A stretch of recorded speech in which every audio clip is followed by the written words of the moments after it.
how to get to disk utility in Mac. If you are using any Mac devices, the steps are going to be same for all. Now before going ahead explaining how to get to disk utility, what is disk utility? Basically, disk utility application is used for formatting your external drive. You can run some tests so that it can detect error and then repair the error in the drive. Also, you can create partition using the disk utility application. So there are multiple use cases of that. Now how can you get to that? So let me quit disk utility first. Now the very easiest way is you can activate Spotlight search.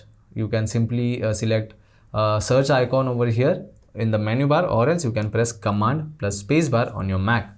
Once you activate Spotlight search, you need to type disk utility, so it will automatically detect that. You can press enter and then you can activate disk utility. So this was the first way of doing that. The second way is you can simply select go option in the menu bar, and after that you can select utilities option over here. And once you open that, in this you can see there is an option of disk utility. Double tap on that or double click on that, and then you can open disk utility. So this was the second way.